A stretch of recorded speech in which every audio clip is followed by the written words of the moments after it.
What's up, everyone? Welcome to the Power Play with CJ. I just got one question for everybody. How does Dave Poille do it?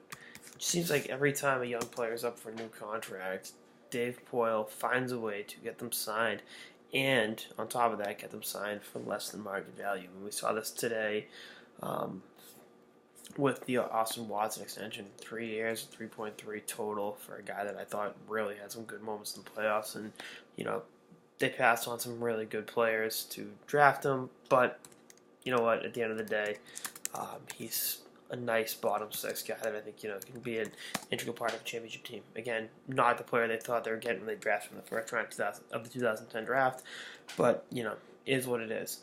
Victor Arvidsson, on the other hand, 30 goals last season.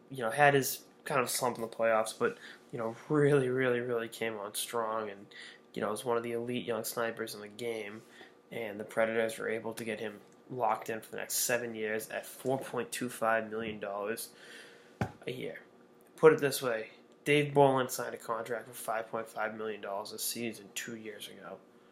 Dave Bolin never had a 30-goal season. I'm just looking at these contracts. I mean, I know a lot of people didn't like the Bonino contract. I think that was a very fair deal. For a guy coming off back-to-back Stanley Cups, I think he can be a really nice piece down the middle for them. They still got to get Ryan Johansson signed. We'll talk about that in a second. But, I'm just looking at these guys, that are signed. The fact Roman Josi, is making $4 million a season, I mean, it's ridiculous. He's worth twice that. But, they're able to have this cap space, and I think they will use it as a positive this offseason. I still think somehow, some way, Matt Duchene ends up in Nashville. I don't know what the package going back to Colorado is going to be, but just looking at the guys that re-signed. I mean, Freddie Gaudreau had a good Stanley Cup final, scored his first 3 goals in the Stanley Cup final, signed a 3-year deal for less than $2 million total.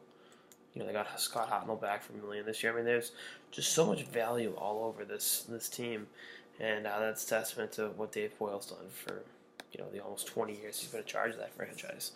I think they're very close to winning their first ever cup. Obviously, they came wicked close last year, but I think right now, provided they get Johansson locked up and go out and get themselves a player like Matt Duchene, because they have the trade capital to make that deal, I think Nashville will be, at least in my eyes, my favorite to win the cup in 2018.